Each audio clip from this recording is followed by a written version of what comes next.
안녕하세요. 마천동에 사는 60대 여성입니다. 얼마 전 아들 상견례에서 있었던 일이에요. 안 사돈 되는 양반은 상담 심리를 전공한 교수였어요. 그런데 아들이 혼외자라고 하는 걸 알았는지 내 남편 외도를 받아줬다고 저를 무슨 환자 취급하더라고요. 사람마다 각자 처한 상황이 다른데 말이에요. 아니, 어떻게 남편이 다른 여자랑 몸을 섞었는데 참을 수가 있어요? 하긴 능력이 없으면 어쩔 수 없겠죠? 그렇다고 친모가 아닌데 감히 상견례에 나오실 수가 있어요? 저라면 부끄러워서 나오지도 못하겠어요. 말씀이 지나치세요, 장모님. 친모가 아니라뇨? 어머니 맞으세요. 자네는 입이 10개라도 할 말이 없어. 우릴 무시해도 그렇지. 의사만 아니면 이 결혼 못할 뻔했어. 알아? 우아하게 생겨서 이렇게 말하는 거 있죠? 솔직히 우리 남편 나쁜 놈 맞아요. 그렇지만 사돈한테는 패깨친 일 없잖아요. 특히 우리 아들이 무슨 죄예요? 당장 자리를 박차고 일어나려고 할 때 아들이 그 자리를 뒤집어 놓더라고요.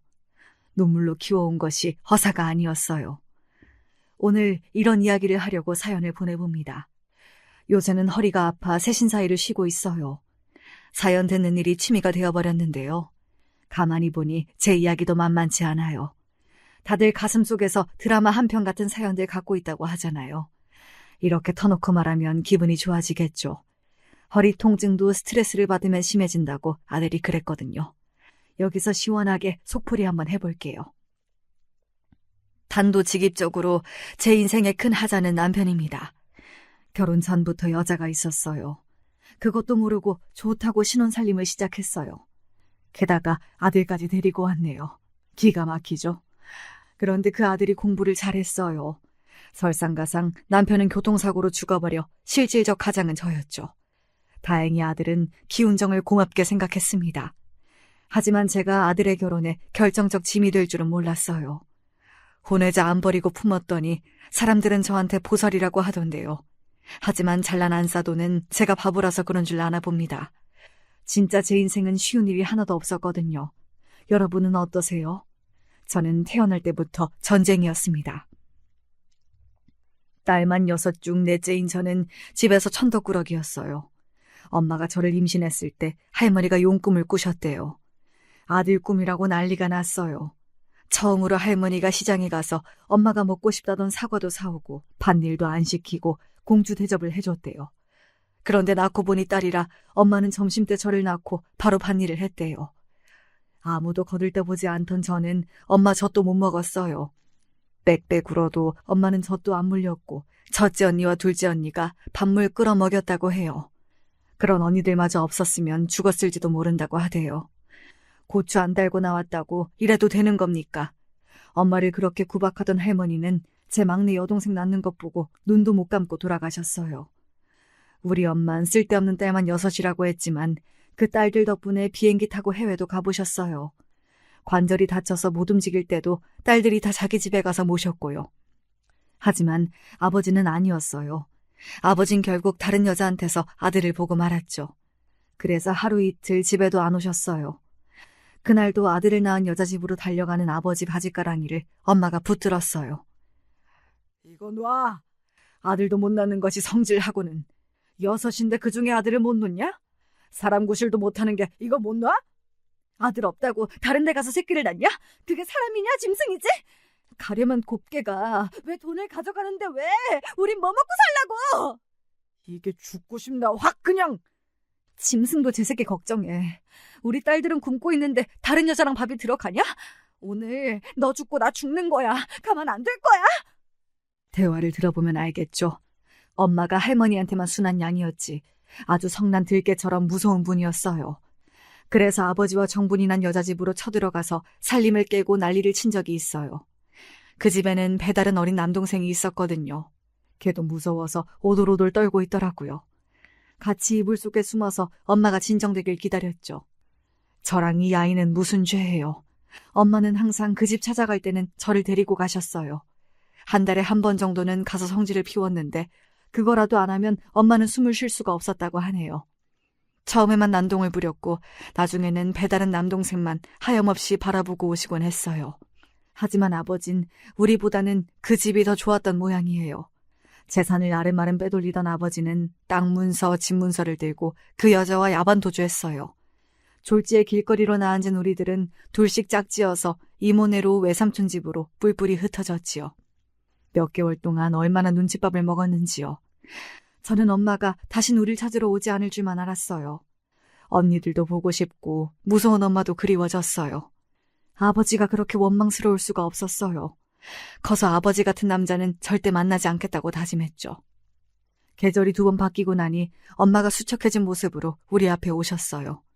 그리고 다 쓰러져가는 초가집으로 우릴 데려갔죠. 아버지를 찾아 헤매다 문득 깨달음이 왔대요. 가족을 버린 남편을 더 이상 보지 않기로요. 그리고 날품 파리부터 국밥집 찬모, 노점을 하며 저희 6자매를 키웠습니다. 엄마의 피눈물을 보고 자라서 그런지 저희는 엄마의 일이라면 2팔 벗고 나섰어요. 나중에는 서로 모시겠다고 할 정도였으니까요. 쓸데없는 딸 자식이 엄마에게는 보석 같은 존재였던 거죠. 그런데 아버지는 아니었어요. 그렇게 재산을 가지고 도망가셨던 아버지는 5년도 못 사시고 뇌출혈로 쓰러지셨어요. 중풍이었죠. 여자는 바로 아버지를 버리고 도망갔고 시름시름 앓던 아버지는 혼자 돌아가셨어요. 더 가엾은 것은 배다른 동생도 아버지가 죽고 도망간 자기 엄마 찾는다고 헤매다 저수지에 빠져 죽었대요. 발을 헛디뎠다고 하던데 저는 이불 속에서 엄마의 난동을 피해 숨어든 그 남동생이 자꾸만 눈에 어른거렸어요. 동네 어른들이 네 아버지 죽었다, 네 동생도 죽었대 이러면서 알려주셨어요. 그 길로 엄마한테 달려갔는데요. 엄마는 찌그러진 양은 밥상에 반찬을 놓고 계셨어요. 엄마, 아빠가 돌아가셨대요. 그 동생도 죽었대요. 사람들이 막 그래요. 그래서? 밥이나 먹어. 그런 인간이 호의호식하고 살 줄 알았냐? 여자든 남자든 배우자 버리고 새끼 버린 것들은 다 천벌받아. 알겠지? 엄마는 이미 다 알고 있었나 봅니다. 아버지 죽고 배다른 동생 데리고 가라고 했지만 엄마가 거부했대요. 자기 딸들도 굶고 있는데 여력이 없던 거죠. 엄마 생각에는 아버지 내연녀가 찾아올지 모른다고 여겼대요. 언니들이나 저나 아버지에 대한 기억은 없어요. 늘 못마땅하게 우릴 바라보던 표정만 생각이 났어요. 매번 언니들하고 모여 아버지 같은 남자 만나지 말자고 다짐했지만 인생이란 것이 어디 뜻대로 되나요? 첫째, 둘째 언니와 다섯째 동생은 성실한 남자 만나서 그런 대로 잘 살았어요. 막내는 독신으로 사니까 외로워도 남편 외도 문제는 없었죠. 그런데 저랑 셋째 언니는 아니었어요. 이상하게 잘 지내는 형제랑은 연락 자주 못하게 되더라고요. 솔직히 남편 외도가 우리 잘못도 아닌데 주눅이 드는 거 있죠.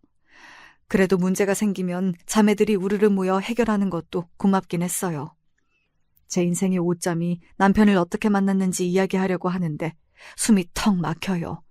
생각도 하기 싫어요. 하지만 아들을 만난 이야기니 꼭 참고 해볼게요. 고등학교를 졸업하고 취업을 바로 못했어요. 제가 몸이 약해서 자주 쓰러졌거든요. 빈혈이라고 그러던데 엄마는 제게 피덩이일 때 젖을 못 물려서 그렇다고 했어요. 그래서 둘째 언니 신혼집인 거여동에서 지냈어요. 둘째 언니가 가게를 운영해서 집이 빈다고 저보고 집을 봐달라고 하는 거예요. 하지만 몸만 약한 거지 사지육신 멀쩡해서 집에만 있으려니 답답했어요. 그러다 마천동 근처 약국에서 보조원을 모집한다는 공고를 봤어요. 근 약국은 아닌데 약사분이 임신해서 청소도 도와주고 고객 응대도 할 수 있는 직원을 뽑는 거였어요. 원래 제 꿈은 약사였거든요. 대학도 가고 싶었지만 등록금이 엄마한테 얼마나 짐이 되는지 알고 있었기에 저도 자매들처럼 포기했죠. 약국에서는 청소도 하고 가볍게 손님 응대도 하고 약사가 조제해놓은 약을 종이에 싸서 접는 일도 했어요. 그러다 매일 오는 남자 손님이 신경 쓰였어요. 근자 회사원이라고 하는데 양복에다 뿔테 안경이 근사해 보였죠. 저보다 8살이 많은 남자였지만 그래도 좋았어요. 그러다 차도 마시고 밥도 먹고 정을 쌓았는데요. 5번 만나고 나니 결혼하자고 해서 저는 의심 없이 했어요. 시부모도 약국 근처에 사셨는데 제가 친절해서 좋았다며 허락하셨고요. 신혼부터 저는 시부모를 모시고 살았는데요. 2분 다 지병이 있어서 늘 누워만 계셨어요. 가끔 동네 약국에 약을 사러 오는 것이 전부였어요. 그때 마천동에는 밭이 많았는데 남편 집은 2층 양옥이었어요. 동네에서 나름 잘 사는 편이라고 했어요. 게다가 남편도 무역회사를 잘 다니고 있어 경제적인 어려움은 없었습니다. 그래서 친정엄마도 듬직한 남편을 좋아했어요. 약국에서 일하다 시집이나 갈 수 있을까 걱정이 많았대요. 그래도 제가 알아서 남편감을 찾아오니 다행이라고 언니들도 말했죠. 결혼 생활은 나름대로 행복했어요. 시부모 사랑받고 남편 성실하니 좋았어요. 그러나 1년이 지나도 아기가 생기지 않더라고요. 저희 엄마가 애도 잘 낳았으니 저도 임신이 수월할지 알았어요.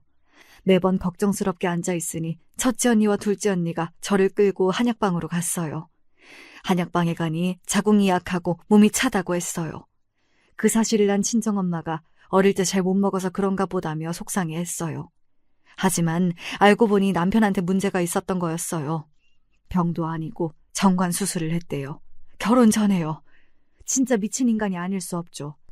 저는 그것도 모르고 절에 가서 빌고 쓴 한약도 먹고 산부인과도 다니면서 별별 짓을 다 해봤어요. 엄마가 어렵게 구해온 아들 8 낳은 여자의 팬티까지 입고 지내기도 했어요. 지금 생각하면 이가 갈려요. 거길 묶어놓고 저 고생하는 것을 가만히 보기만 한 사람이에요. 게다가 말이라도 못하면 밉지도 않겠어요. 임신 안 되면 어때? 이대로 살자. 나는 당신이 아기를 못 가져도 좋아.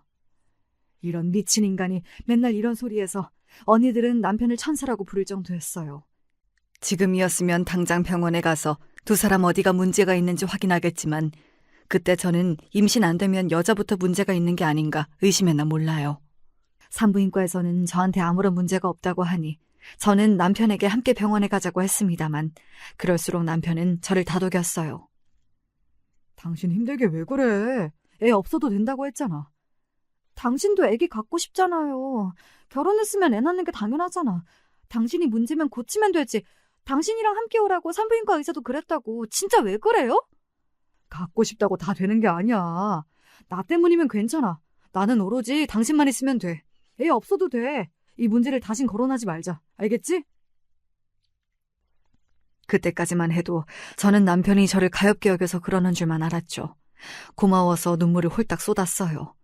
저를 다독이면서 아기 없어도 우리 둘 잘 살자고 했어요. 왜 그렇게 애 없어도 된다고 했는지 한 달이 지나 그 이유가 풀리고 말았지요. 크리스마스를 앞둔 어느 추운 겨울이었어요. 남편이 퇴근하기만을 기다렸죠. 출장 갔다가 오는 거라 아침부터 기다렸어요. 출장 갔다가 올 때면 풀빵을 사서 오기 때문에 더 그랬어요. 2층 저희 방 창문에서 바라보면 골목 끝에서 남편의 모습이 어렴풋이 보이거든요. 근데 그날따라 남편의 모습은 맞는데 뭘 안고 오는 겁니다. 전 인형을 사서 오나 싶었어요. 이가 미쳤어. 부끄럽게 인형이야. 저는 소녀처럼 맨발에 슬리퍼만 신고 골목길로 뛰쳐나갔어요. 이렇게 사랑받고 살아도 되나 싶었습니다.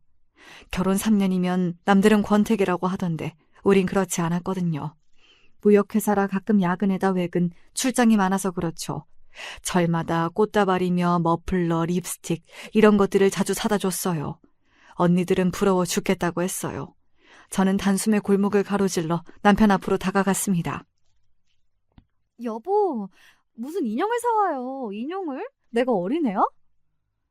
제가 갑자기 골목에서 달려오니 놀랬던 모양이에요.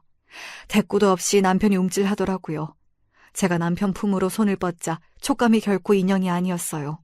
숨도 쉬고 눈도 깜빡이고 입도 움직이는 귀여운 사내 아이였죠. 제가 갑자기 만졌는데도 다행히 울진 않았어요. 서너 살쯤 되어 보이는 아이는 남편 품에서 떨어질 줄 모르더라고요. 뭐야, 이 아이?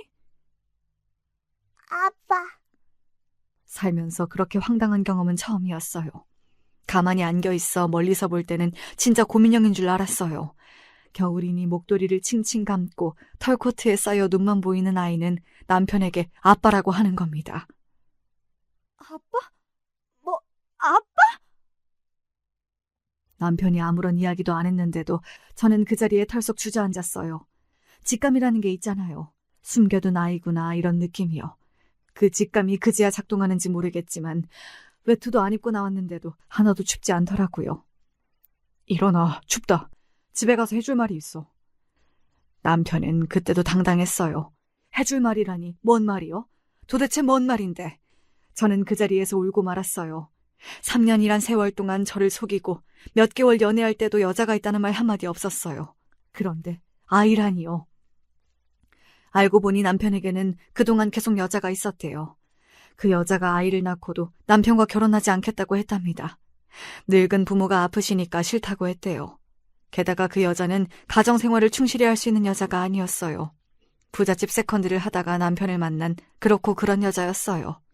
하지만 시부모는 당신들 몸이 아프니 얼른 남편이 안정되길 원하셨겠죠. 아들이 결혼해야 여한 없이 눈을 감을 수 있다고 하니 남편은 당장 어떤 여자든 필요해서 저랑 결혼했답니다. 그게 말입니까? 더 기가 막힌 것은요. 여자도 남편이 결혼하는 것을 찬성했대요. 아이도 있으면서 왜 그런지 잘 이해가 되지 않았어요. 다른 여자랑 결혼해도 돼. 그러면 내가 당신 옆에 계속 있을게. 우리 아들이랑. 결혼도 돼도 아이는 안 된다는 여자는 남편에게 무리한 요구를 했어요. 얼마나 좋으면 그런 말도 들어줍니까? 아이는 저랑 결혼하기 한 달 전에 낳은 거래요. 아버지가 세상에서 제일 나쁜 사람인 줄 알았는데 그보다 더한 사람도 있다는 것을 알았습니다. 당신이 너무 잘해줘서 당황은 했어. 우리 엄마 아빠한테도 정성을 다하고 나한테도 가분했지. 그래서 늘 가책을 느꼈어. 그건 진심이야. 물론 그 여자를 사랑하고 있는 건 맞아. 근데 당신도 아마 영원히 잊지 못할 거야. 닥쳐. 그걸 말이라고 해? 당신은 미친놈이야. 저는 일어나 남편의 뺨을 갈겨버렸습니다. 사랑이요? 사랑이라는 게 이런 건가요? 여자는 완전히 남편 돈만 필요한 사람이었어요. 아이도 남편한테 돈을 뜯어내려고 낳은 거고요. 그걸 모르고 사랑? 남편을 돈을 빌려서 여자에게 줬어요. 친구들에게 돈도 빌리고 사치를 쓰기도 했다는데 그걸 지금껏 갚지도 못하고 끙끙대고 있었대요. 미안해. 미안하다니까. 나도 당신이 이렇게 잘해줘서 너무 미안하다고.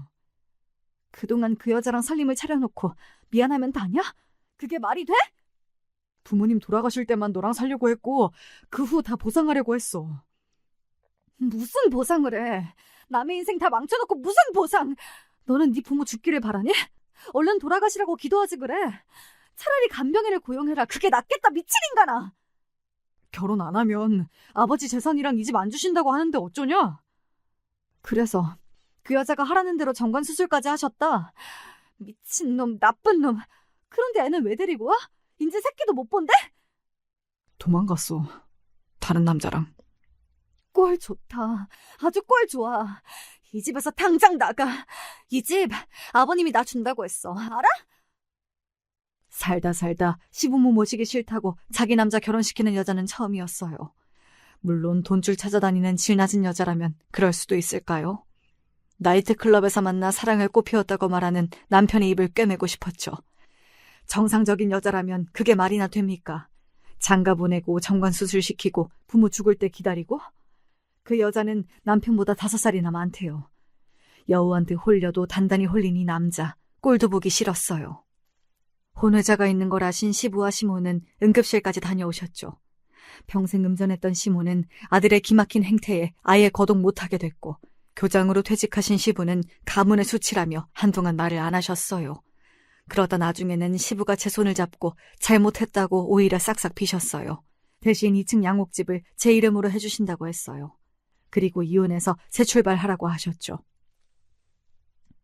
모질게 마음을 먹고 짐을 몇 번이나 싸고 풀렸는지 몰라요.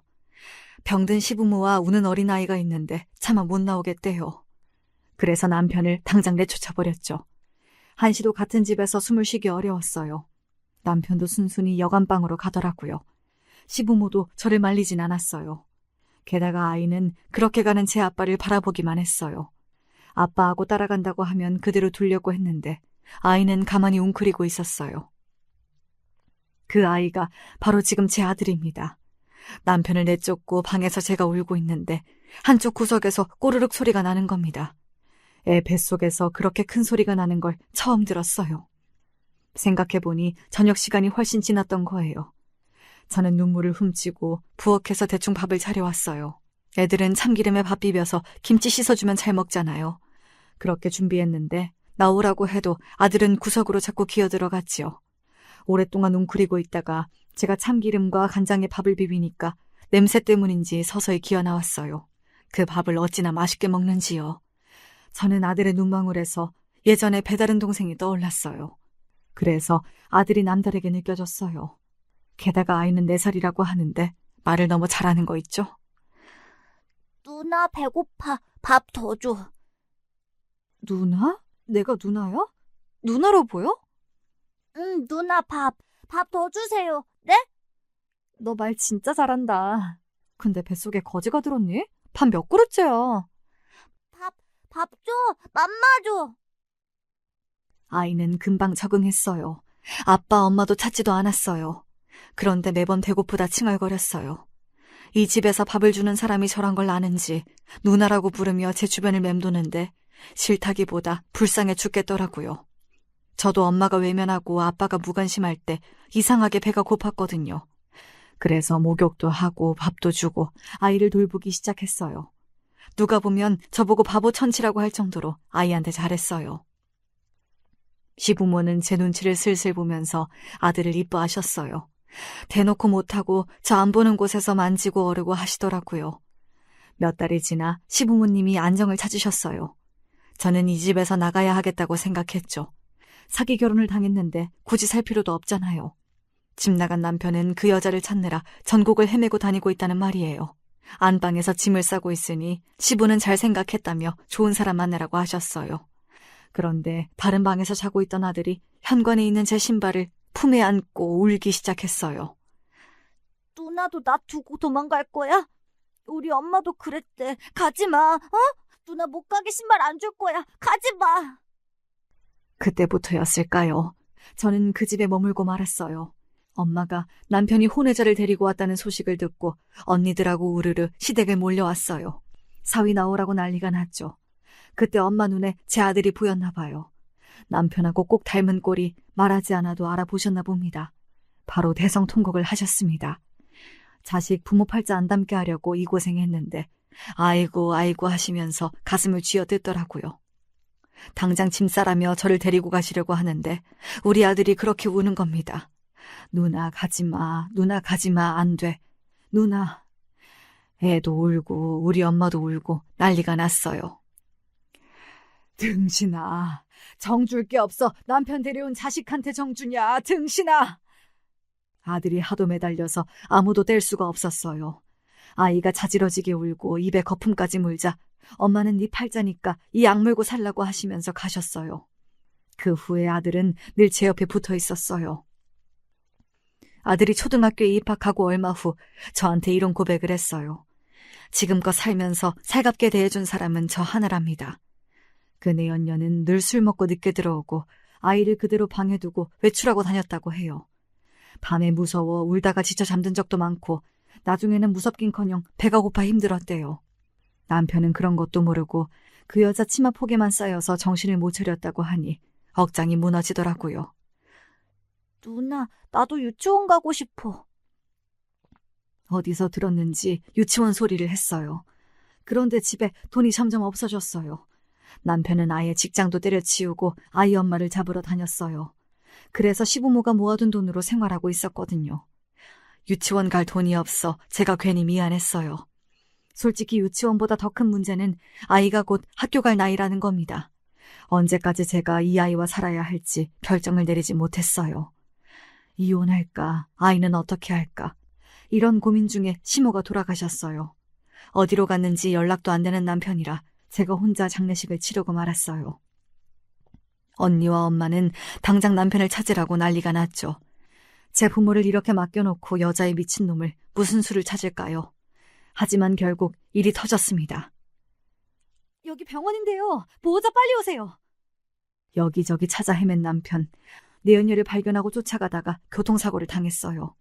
몇 개월 혼수 상태로 누워있다가 호흡이 멈춰버렸습니다. 그 소식에 시부도 심장마비로 돌아가셨고요. 1년 사이에 많은 일이 생겼어요. 결국 2층 양옥집에는 아들과 저만 덩그러니 남았더라고요. 제가 떠나면 이 아이는 보육원에 맡겨질 판이었어요. 제가 며칠을 더 고민하니 한밤중에 엄마가 택시를 타고 집에 오셨습니다. 내일 아침에 아이는 보육원에 주고 집 팔고 그 돈으로 공부를 더 해보라고 엄마가 하셨지만 저는 고개를 내저었습니다. 엄마, 제가 키울래요. 자식 버리면 천벌 받는다고 하잖아요. 저게 네 자식이냐? 네 자식이야? 몰라요. 내가 낳지 않아도 낳은 것만 같아요. 나중에 후회한다, 후회해. 머리 검은 짐승 거두는 게 아니랬잖아. 그때 죽은 배다른 동생 기억나요? 우리가 키워줬으면 죽지 않았을지 모르잖아요. 아들이 자꾸 그 아이랑 겹쳐 보여요. 데려오라고 해도 네 아버지가 싫다고 한 거야. 그러니까 괜히 마음 두지 마. 괜한 정으로 아이 키우기 어려워. 네 자식이라도 얼마나 속이 문드러지는데 너 그거 몰라서 이래. 저는 우는 엄마를 겨우 달랬어요. 다음날 일어난 아들은 할머니 하며 애교를 부렸어요. 제 자식이 되려고 한 건지 아들은 유독 제 엄마를 좋아했어요. 우락부락하지만 잔정이 있는 걸 어린아이가 어떻게 알았을까요? 결국 아들은 제가 키우기로 했어요. 아이는 영특하고 특별했어요. 학교에 입학하고는 어느새 누나라고 부르지 않았어요. 비가 많이 오는 하굣길, 제가 교문 앞에 서서 우산을 들고 있으니 저 멀리서 엄마 하며 아들이 뛰어오는 것이 아니겠어요. 가슴 아래에서 뭉클한 감정이 솟아오르더군요. 주변에 친구들도 있고 선생님도 계셔서 그런가 했지만 어느 날부터 등교하는 아침 엄마 갔다 올게라고 하는데 정말 기뻤습니다. 어느새 아들과 저는 모자지간이 되어버렸어요. 그런 아들이기에 학교 다니면서 속 한번 썩이지 않더군요. 공부도 얼마나 잘하는지. 제가 새신사가 된 것도 그 이유였어요. 초등학교 다닐 때부터 의사가 된다고 하길래 저는 의대 교육비를 계산해 보았어요. 지금 가지고 있던 예금으론 턱없이 부족하여 돈 벌 궁리를 했어요. 2층 양옥을 팔아 가게를 차릴까? 아니면 회사에 나가? 하지만 사회 경험이 거의 없던 제가 할 수 있는 일이 많지 않았죠. 그러던 차에 셋째 언니가 저를 찾아왔어요. 아무도 몰래 새신사를 하고 있다는 거였어요. 사람들은 때밀이라고 무시하지만 현금을 벌 수 있다고 했어요. 저는 언니의 도움으로 교육도 받고 실습도 하면서 천호동에 있는 목욕탕에서 처음 일하기 시작했어요. 나중에는 풍납동에 있는 목욕탕에서 일하면서 의사 사모님을 많이 알게 되었어요. 근처에 큰 병원이 들어섰기 때문이었죠.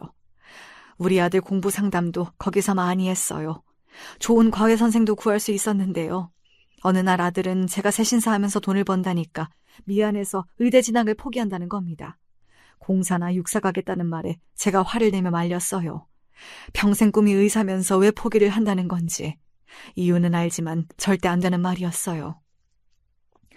엄마 목욕하는 거 진짜 좋아하잖아. 거기서 일하면 목욕이 공짜야. 하나도 힘 안 들어.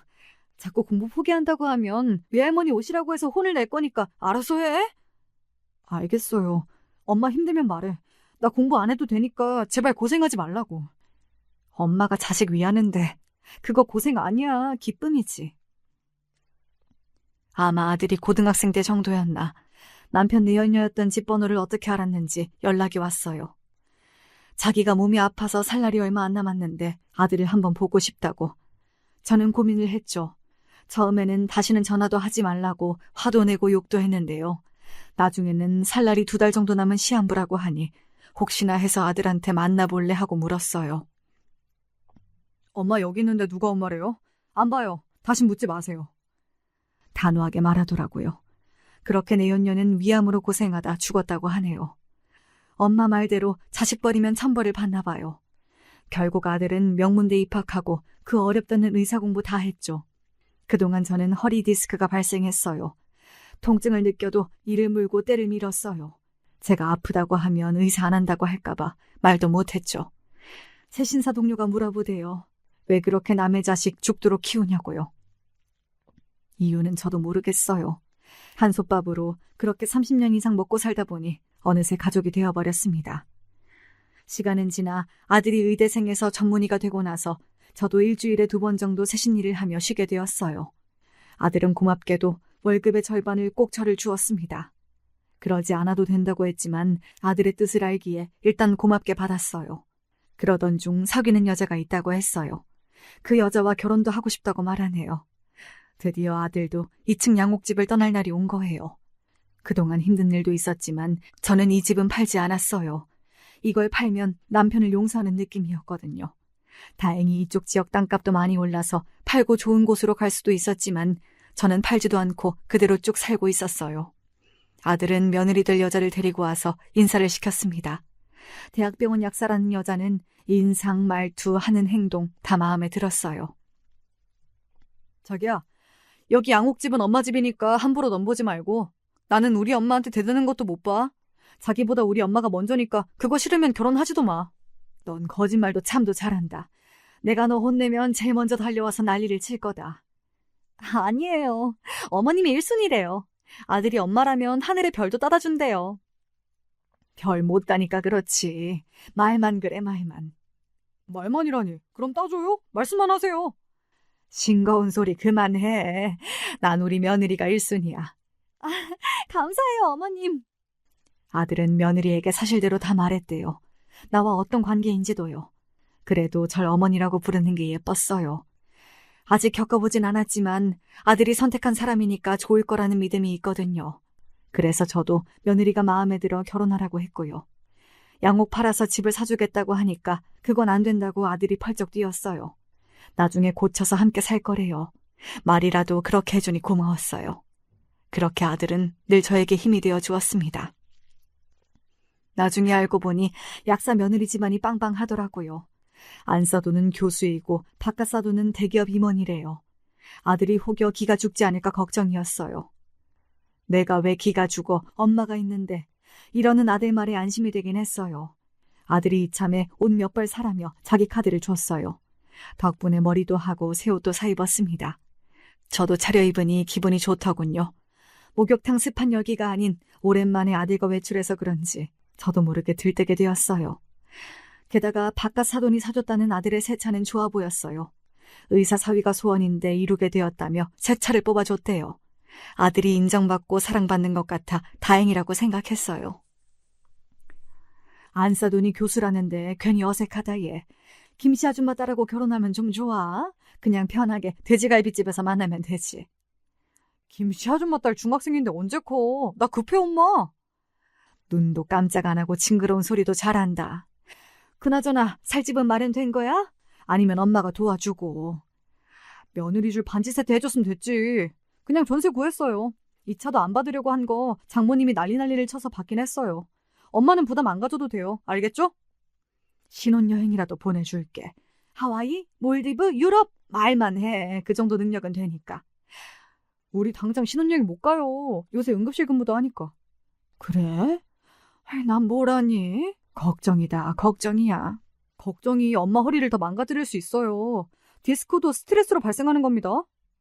알겠어요, 선생님. 근데 결혼하고 너 여자 조심해.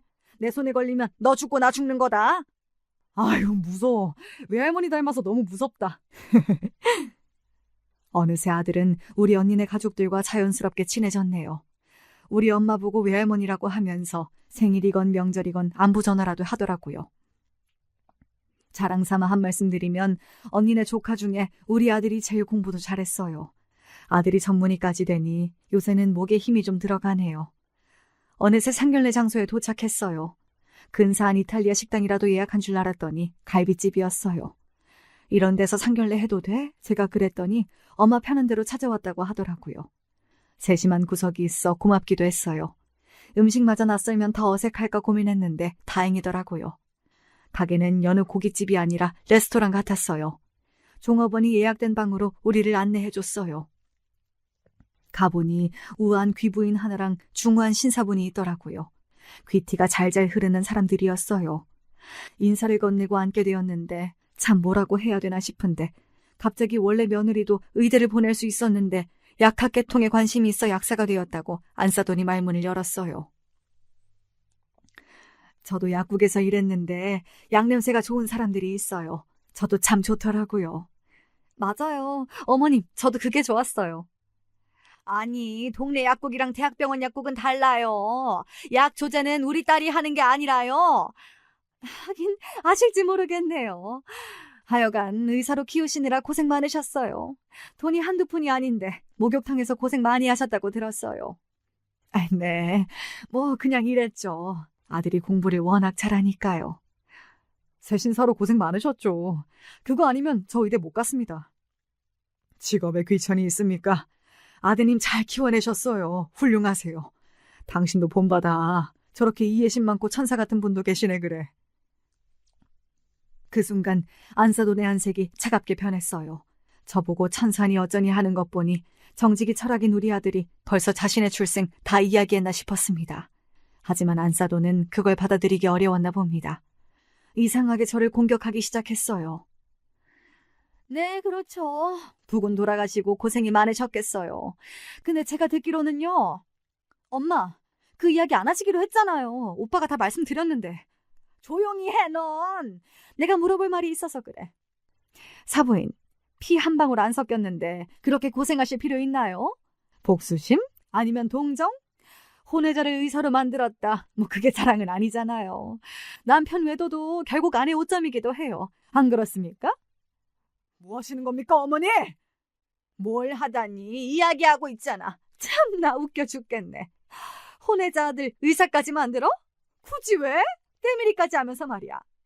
지나가던 사람들이 웃어요. 여자들이 이렇게 미련하게 참고 사니까 남자들이 못된 짓을 하죠. 갑자기 상견례장에 찬바람이 불기 시작했습니다. 남편이 나쁜 놈은 맞습니다만 이제와 안사돈이 할 말은 아니죠. 말씀 좀 해보세요. 갑자기 말이 없어요? 하긴 능력이 없으셨으니 참고 살았겠지만 그게 정답은 아니죠. 게다가 친모도 아닌데 우리 딸한테 시모 대접 받으시면 안 돼요. 오늘 상견례 이후 결혼식장에는 안 오셨으면 좋겠어요. 아니 이 여자가 무슨 소리야. 교양 없이. 사과드려 어서. 참고 사는 게 어때서? 우리네 어머니 다들 그렇게 사셨어. 그니까 그게 잘못이에요. 왜 여자만 참아요? 혼외자 키운 게 뭐 대단한 일 했다고 다들 난리야. 저기요. 말씀 좀 해보세요. 왜 참고 사셨어요? 그런 여자들 보면 이해가 전혀 안 가. 바보들 같아. 예전에는 무식하고 못 배웠다고 치죠. 남자 외도 받아주면 습관이 돼요. 당신 같은 사람 때문에 외도 이해 못하는 여자들이 손해를 본다고요. 엄마, 그만하세요. 어머님이 무슨 외도를 이해해요? 왜 나보고 야단이야? 얼마나 못났으면 혼외자까지 키우니? 때밀이 하면서. 듣고는 있는데 저 여자가 뭐라고 하는 건지 한국말인데 이해가 전혀 안 되었어요. 참고 살다니 뭘 손해를 본다는 건지. 외도를 이해해요? 어떤 여자가 자기 남편이 다른 여자 만나는 것을 이해합니까? 아들이고 뭐고 이 자리를 박차고 나가려고 하는데 아들이 벌떡 일어났습니다. 그렇게 이해가 안 되는데 나랑 결혼 왜 합니까? 이 결혼 안 하겠습니다. 말도 안 되는 소리 마. 대학병원 안에 너희들 결혼하는 거 모르는 사람도 있니? 외삼촌한테도 그렇게 말할 수가 있어? 누구 딸 인생을 망치려고 그래? 감히! 일개 혼외자가 병원장 조카랑 결혼 파토 낼 수도 있죠. 뭐가 문제예요? 내가 참고 봐주니까 뭐? 너 진짜 의사 못하게 해줘? 당장 취소해 그 말! 다들 그만 못해? 당신 왜 그래? 자네도 앉아. 혼외자 새끼라고 하더니 진짜 개판이야. 그때였어요. 아들은 불판을 손으로 집어 바닥에 던졌어요. 그리고 결혼 반지랑 주머니에 차키를 화로에 집어넣어 버렸습니다. 어머니, 일어나세요. 개소리 더 이상 못 들어주겠어요. 오빠, 미안해. 어머님 죄송해요. 시끄러워. 나 이제 아는 척도 하지 마. 다 끝이야. 아들은 제 손을 끌고 그 자리를 박차고 나왔습니다. 며느리는 우릴 잡지도 못하고 발만 동동거리고 있었어요. 속은 시원했지만 며느리가 걸렸어요.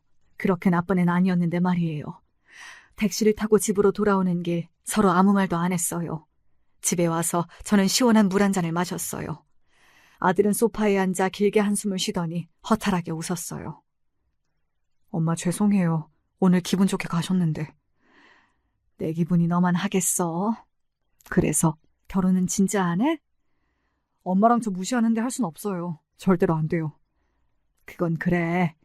우릴 무시하면 가족이 될 수 없지. 확실하게 해. 시작도 끝도. 네, 마음 너무 쓰지 마세요. 저 이제 출근할게요. 병원으로 가는 아들의 뒷모습이 얼마나 쓸쓸하던지요. 저는 그날부터 잠이 잘 오지 않은 거예요. 정말 잘못한 건가요? 혼외자를 받아주고 의사로 만든 게 말이에요. 아들은 며느리 전화도 받지 않고 식장부터 전부 취소시켜버렸어요. 저를 무시하면 아들도 무시하는 건데 말리지 않았어요. 인연이 아니라면 안 하는 것도 맞지 않나 이렇게 생각했는데요. 며느리가 전화가 왔어요. 울면서 말이에요. 어머니 죄송해요. 저번에 저희 어머니가 실수하셔서 기분 나쁘셨죠? 그게 실수니? 원래 그렇게 생각하신 거잖아. 실수라고 하면 안 돼. 네, 그렇군요. 다시 한번 죄송해요. 그런데요, 어머니. 저 오빠 없으면 안 돼요. 오빠는 저랑 결혼 안 한다고 했어요. 도와주세요. 저는 오빠랑 결혼하고 싶어요. 엄마 안 보고 살아도 돼요. 나도 모르겠다. 내가 도와줄 수 있는 문제가 아니야. 너무 막 나가시더라. 솔직히 그 말이 나만 무시한 거야? 우리 아들도 혼외자라고 무시하는 거지. 어머니, 저 어떡해요. 병원에서도 말도 안 해요. 엄마가 찾아가도 말도 없고. 어머니 하신 일이니 어머니가 해결하라고 해. 그만 전화 끊는다. 며느리는 계속 울기만 하네요. 하지만 어쩌겠어요. 아들이 결혼을 안 하겠다는 것을요. 저는 더 해줄 말이 없어서 전화를 끊었어요.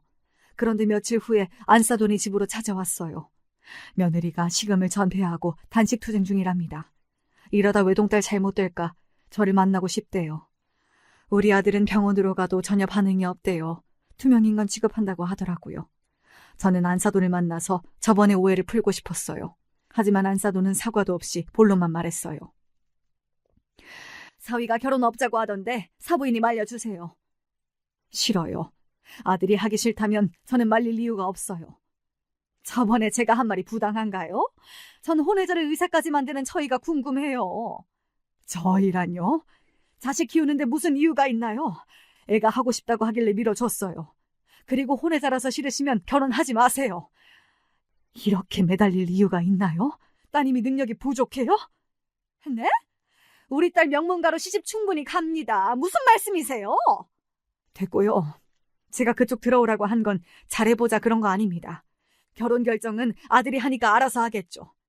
다만 뭔가 오해를 하고 계셔서 바로잡고 싶었어요. 저 참고 산 적도 없고 남편 외도 이해 못합니다. 멍청해서 혼외자 키운 것도 아니고요. 많이 배우시고 남의 생각 함부로 정하지 마세요. 네? 우리가 어떤 풍파를 이기고 여기까지 온 건지 다 모르시잖아요. 그런데 함부로 이야기하지 마세요. 아시겠어요? 감히 어디서 판단합니까? 저기요. 내 오빠가 아드님 병원장이에요. 제 말 한마디면 아드님 인생이 달라져요. 말 조심하세요. 대기나 말 가려 하세요. 저는 할 말 다 했으니 가세요. 우리 딸이 지금 일주일째 밥을 안 먹어요. 책임지세요. 이 함부로 놀린 당신이 책임져야지. 안 그래? 저번엔 내가 말 안 한 건 아들 마음이 어떤지 모르니까 가만히 있었던 거고, 아들이 결혼 안 한다고 하니 충고하는데 혼외자 타령 우리 아들 앞에서 한 번 더 하면 내가 가만히 안 둬. 당신 등껍질 홀랑 벗겨버릴 거야. 제가 갑자기 세게 나오니 안사돈 당황해서 얼굴빛이 장난이 아니었어요. 우리 엄마 DNA가 제 몸에서 흐르고 있는데 한마디로 까불고 있더라고요. 아직도 안 갔어요? 머리채 잡아줘요? 하고 말하니 놀라서 안사돈이 문을 박차고 나갔습니다. 혼비백산 달아나는 꼴이 우습게 느껴졌어요. 한바탕 뱉어내고 나니 속이 시원하대요. 그리고 며칠이 지나자 병원장이 아들을 호출했대요. 아마 안사돈이 뭐라고 이야기한 모양이겠죠. 단식투쟁 중인 자기 조카랑 결혼을 왜 안 하는지 물어보길래 상견례 때 있었던 일을 말했다고 합니다. 그랬더니 안사돈이 오빠에게 혼이 났다고 하네요. 저한테 다시 가서 사과하라고.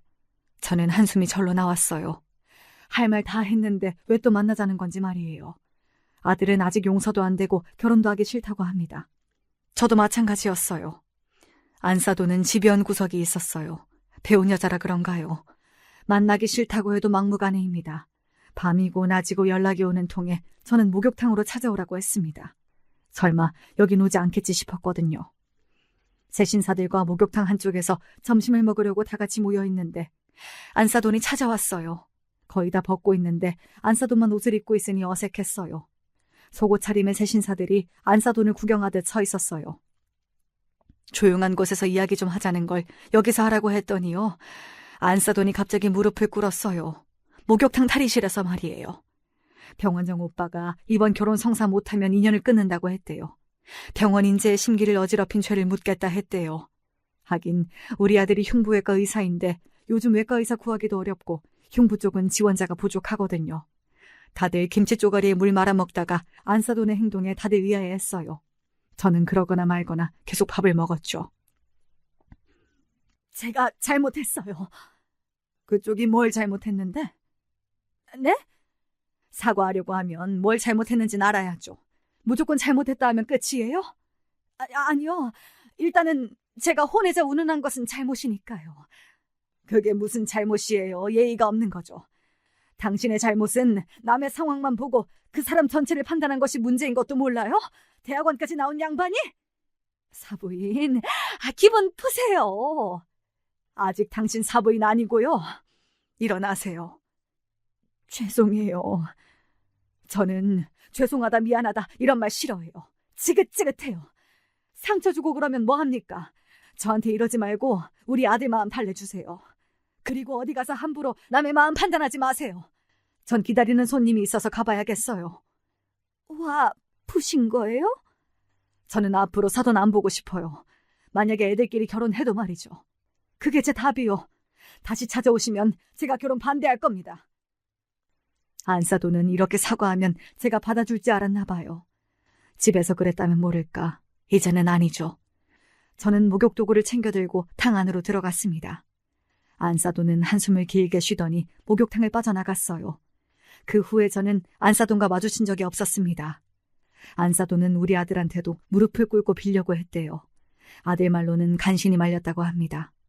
아들은 장모 때문이 아니라 며느리가 걱정되니 결국 결혼하겠다고 했어요. 하지만 결혼식도 생략하고 엄마랑 인연을 끊으라고 했대요. 며느리는 알겠다면서 미친 듯 고개를 끄덕였다고 합니다. 결혼 후 교류를 거의 안 하고 지내고 있어요. 얼마 전 2층 양옥집을 없애고 그 자리에 5층짜리 빌라를 세웠습니다. 건물주가 된 거죠. 아들과 제가 돈을 합쳐서 지은 건데요. 명의는 제 이름이 되어 있지만요. 빌라 4층은 제가 살고 아들 내외는 5층에 삽니다. 요새는 손주까지나 재롱 보는 재미가 쏠쏠하죠. 바깥 사돈은 한번 찾아오긴 했는데 안사돈은 아직 빌라 근처에서 못 와요. 결혼 조건이 안사돈 얼굴을 사위랑 저에게 보여주지 않는 것이었어요. 언젠가 시간이 지나면 달라질지 모르겠지만 지금은 평화롭습니다. 아들과 저는 알아요. 사람 쉽게 변하지 않는다는 것을요. 어쩌면 함께 살아온 풍파가 보여준 결과겠죠. 아들은 제 인생의 슬픔이자 기쁨이에요. 불행한 일이 일어나도 시간이 지나면 이렇게 좋아질 수도 있네요. 여러분, 지금까지 제 이야기 들어주셔서 감사해요.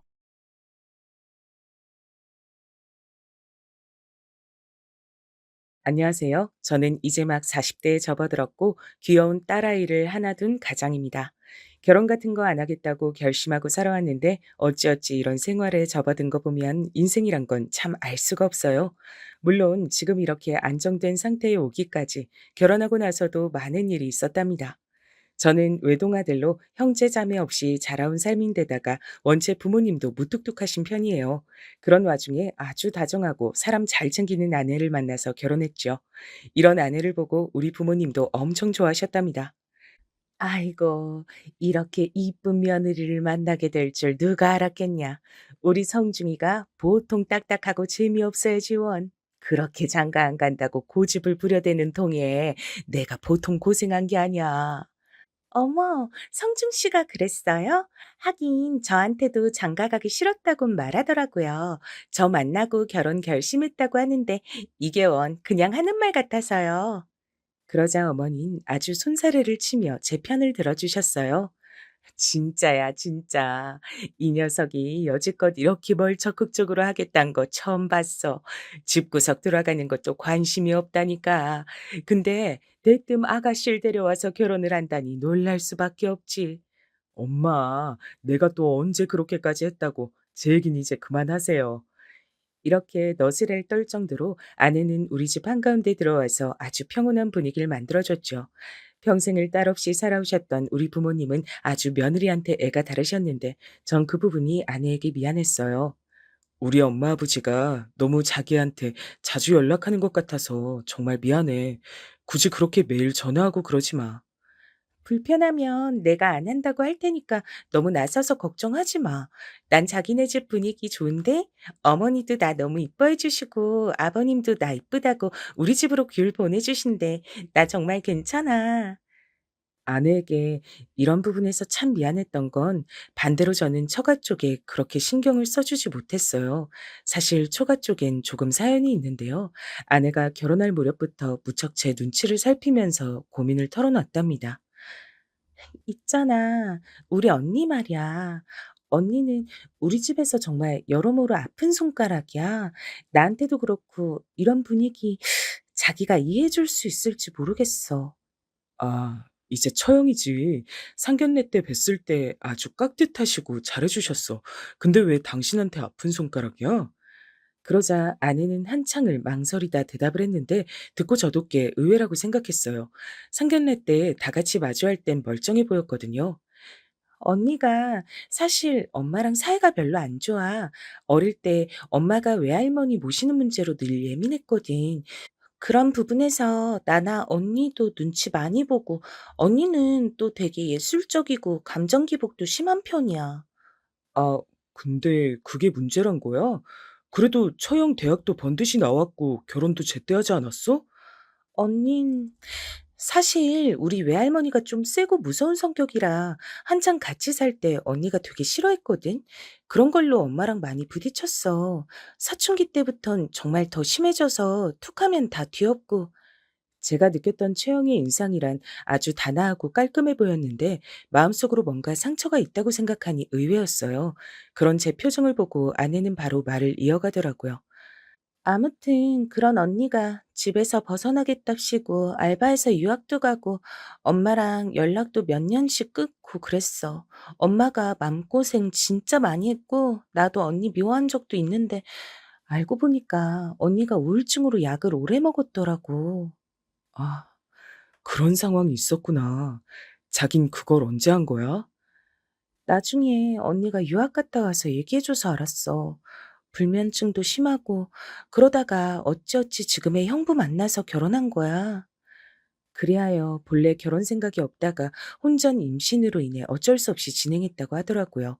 안 그래도 상견례 때 딸아이를 데리고 세 식구가 같이 나왔는데 인상 깔끔하고 부티나 보이긴 했지만 뭔가 좀 차가워 보이긴 했었어요. 언니네가 보기엔 번듯한 가족 같아도 실제로 문제가 좀 있어. 난 형부가 여전히 불편해. 여기서 말하는 아내의 형부, 그러니까 저에게 손윗 동서는 저보다 나이는 어리답니다. 처형보다 나이가 너댓 살 어린 연하 남편이라 나이론 제가 더 위에 있어요. 이것 때문에 호칭 정리하기 참 힘들었는데 동서 역시 저한테 애매하게 말을 하더라고요. 안녕하세요. 서로 호칭 정하기 골치 아프니까 그냥 동서 정도로 맞추는 게 낫겠네요. 어차피 처가 사위들끼리 그렇게 자주 볼 일도 없으니까요. 뭔가 딱딱하게 말하는 것이 조금도 곁을 주지 않겠다는 의지가 느껴져서 저도 긴장했어요. 애시당초 저는 이런 경험을 해본 적이 없으니까요. 남자 형제도 없이 자랐고 처가에서 사위들끼리 어떤 교류가 있어야 할지도 잘 몰랐어요. 근데 저는 이 동서라는 존재에게 약간 호기심이 생겼던 시기가 있었어요. 왜냐면 저희가 결혼한 지 얼마 안 되어 바로 집들이를 했었거든요. 그때 우리 집에 오긴 했는데 좀 거슬리는 부분이 있었어요. 아, 이 동네 좀 교통편 힘들지 않나요? 가끔 외근 나와서 이쪽 돌 때 있는데 맨날 운전할 때마다 욕 나오던데. 직장이랑 다니기 안 불편하신가 봐요. 그야 뭐 편한 교통편은 아니니까 지하철로 오갈 때가 많아요. 저도 대강대강 존대하면서 말은 했지만 그래도 나이로는 제가 위인 거 알 텐데 은근슬쩍 말을 자꾸 놓더라고요. 형님이라고 부르지도 않고 아예 호칭을 빼고 껄렁하게 불렀어요. 음, 되게 불편할 것 같아요. 좀 더 좋은 데 얻으시지. 대출 많이 안 나오나 봐요. 직장이 어디랬죠? 아니. 동네 묻는 게 아니고 회사 이름 묻는 거예요. 이러면서 약간 건들거리는 분위기가 있었어요. 왜 묘하게 말투가 짜증나고 싫은 타입이 있는데 동서가 딱 그런 케이스예요. 그리고 처형과도 이날 보니 사이가 꽤 나빠 보이더라고요. 그걸 왜 나한테 말해? 우리 어머니한테 당신이 얘기해. 괜히 나 중간에 껴서 일 만들지 말고. 어머니랑 내 관계에 당신이 왜 빠져야 되는데? 자꾸 특별히 모여야 할 일도 없는데 일 좀 만들지 마. 이러니 아내는 당황해서 그 둘 사이를 어찌어찌 해보려고 엄청 노력하더라고요. 언니의 위태한 가정을 보고 있는 동생 마음이 어떨런지 저는 이때 간접적으로 체험을 한 것 같아요. 아, 언니 왜 그래? 유정이도 보고 있는데 둘이 싸우지 말고 이따 집에 가면서 둘이 얘기해. 저기 형부 김치찌개 좀 싸드릴까요? 형부 좋아하시니까 따로 담아드릴게요. 그러면서 한층 달래려는 엇뛰었고 결국 처형네 부부는 조근조근 싸우려다 말고 참더라고요. 그렇게 자리가 파하고 난 뒤 조심스레 아내에게 물었어요. 처형이랑 동선 저렇게 다투는 일이 종종 있는 편인 거야? 그게 나도 부부 사이는 잘 모르지만 사이가 좋은 편은 아니야.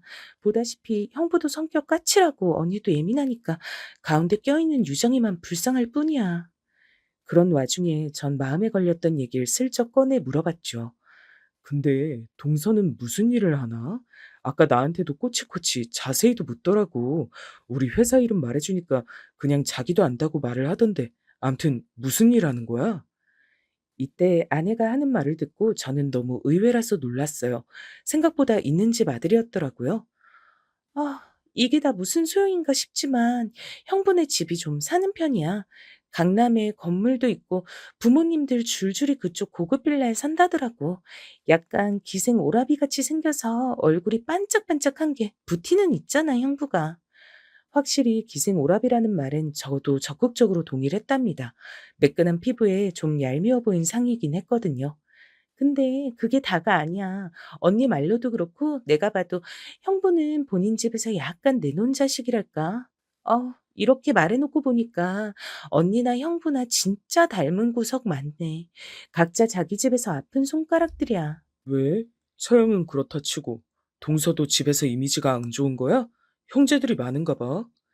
그러자 아내는 한숨을 팍팍 쉬어가면서 말을 하더라고요. 말도 마. 요즘 같은 시대에 거기 사남매인가 그럴걸? 근데 두 명이 의사고 한 명은 그냥 평범하게 사업하고 우리 형부가 거기서 막내야.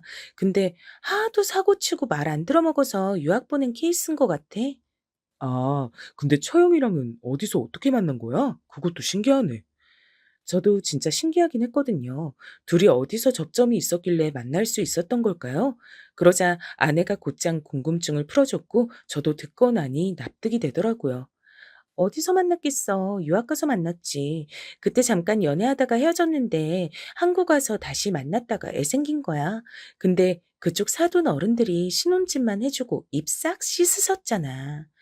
분위기를 보아하니 정말 본가랑 사이가 안 좋아 보이긴 하더라고요. 당시 처형네가 살고 있던 집은 좋은 동네이긴 했어요. 그 동네에 40평대 신혼집을 사주고 그 뒤로는 일절 지원을 안 해주시는 것 같더군요. 그런데도 형부는 그 특유의 의시됨이 있어. 은근히 자기 엄마한테 우리 언니를 내세워서 효도하고 싶어 해. 왜냐면 그 집 자제들이 아무도 결혼을 안 했거든? 며느리라곤 우리 언니뿐인 거야. 그럼 처형은 그 분위기를 잘 맞춰주긴 해? 처형도 만만치 않을 것 같은데 말이야. 그러자 아내는 한숨을 푹 쉬며 말하더라고요. 그치.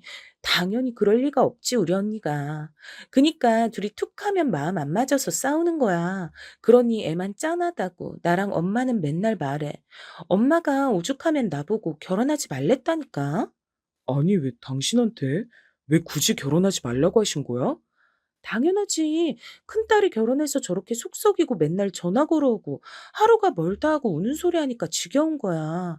나한테도 절대 임신 먼저 하면 안 된다고 신신당부했다니까. 이런 상황이라 듣다 보니 저도 속 시끄러웠지만 솔직히 동서 얼굴 볼 날이 얼마나 있겠나 싶었죠. 그렇잖아요. 남자 손윗동서랑 형님 간에 마주칠 것 별로 없으니 그냥 남의 얘기라고 생각하기로 했어요. 그런데 세상 일은 정말 뜻한 바대로 흘러가지 않는 것 같아요. 사람 인연이 여기서 갑자기 몰렸다가 저쪽에서 갈라지기도 하고 그러더군요. 얼마 안 가 아내는 자기도 일을 해야겠다고 본격적으로 선언했고 저는 적극적으로 밀어줬는데요. 다행히 그 흐름은 아주 순조로웠어요. 어차피 아기 태어나면 이런 아동복 사업은 계속 이어서 할 수 있거든. 내가 예전에 뭐 떼다가 소품 같은 것도 팔고 했는데 그때 수입이 괜찮았어. 지금은 그저 애기 생각만 하면서 천천히 했으면 좋겠어. 뒷일은 너무 걱정하지 말고. 이런 화제가 나오게 된 이유는 우리에게도 아기 천사가 찾아왔기 때문이에요. 그러면서 아내도 은근 생계 걱정을 했거든요. 이 무렵 저희 부모님은 너무 기뻐하시고 신나셔서는 밥 사주시겠다고 서울까지 올라오셨지 뭐예요. 우리 며느리가 아주 그냥 복덩이야, 복덩이. 가까이 살면 내가 밥도 해다 주고 뭐도 해주고 할 텐데 멀리 있어서 못 해주고 미안해 죽겠어. 자, 많이는 못 주지만 이거 용돈이다. 먹고 싶은 거 사 먹어라. 그러면서 어머니는 아내에게 50만 원을 주셨고 아내는 받고 어쩔 줄 몰라 했어요. 어머니, 감사합니다. 주신 돈 잘 저금해뒀다가 애기 잘 입히고 먹을게요, 어머니. 에구, 그게 무슨 말이야. 너 잘 먹고 잘 입으라고 준 거야. 요즘 같은 때 하도 애들 안 낳아서 난리들인데 너무 고생 많고 욕봤어. 맛있는 거 사 먹고 이 녀석한테도 이거저거 많이 시켜 손 까딱하지 말고. 그렇게 너스레를 떠는 어머니를 우리 아내는 참 편애하고 좋아했어요. 나는 우리 엄마가 고생도 많이 하고 딱딱한 성격이라 생전 애교 한번 못 부려보고 이쁨도 못 받았거든? 엄마는 늘 신경이 언니한테 쏠려 있어. 근데 우리 어머니는 날 너무 이뻐해 주셔서 좋아. 이 말에 저도 고마워하고 있었는데요. 확실히 저희 엄마 말 맞다나 아내는 느지막이 애를 가져서 그런지 여러모로 힘든 관문들을 만나게 됐어요. 그런데 예상외로 또 쇼핑몰이 잘 되고 어떤 달은 택배 감당이 안 될 정도로 주문이 몰려 이거 혼자서는 도저히 안 되겠더라고요. 그러던 차 급기야 아내는 하면 안 될 선택을 해버렸어요. 이때 자기 언니, 그러니까 저한테는 처형한테 그렇게 거리를 두고 싶었던 그쪽 부부에게 도움을 청했거든요. 우선은 처형이라도 도와줄 수 있다는 것은 감사한 일이긴 했어요.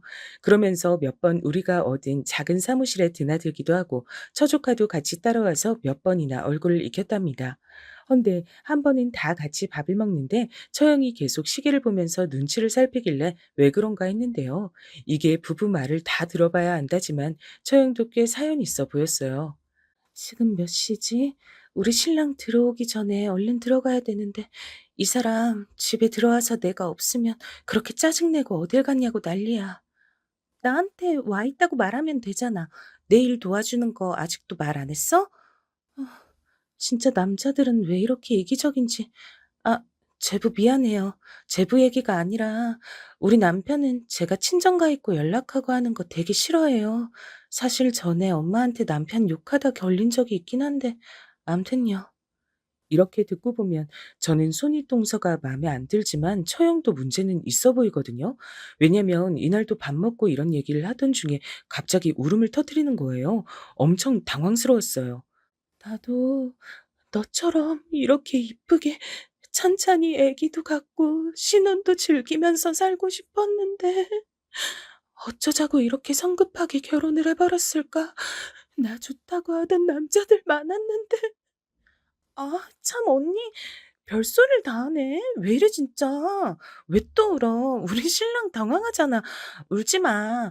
여기 휴지 갖다 줄게. 얼른 닦아. 이 분위기는 저도 엄청 당황스럽기에 주춤해서 물러나 있었는데 확실히 아내 말처럼 처형은 감정 기복이 있어 보였어요. 이때까지만 해도 저는 동서의 진면목을 알지 못했었고요. 처형이 좀 극성맞고 예민하고 그 정도로만 생각했었답니다.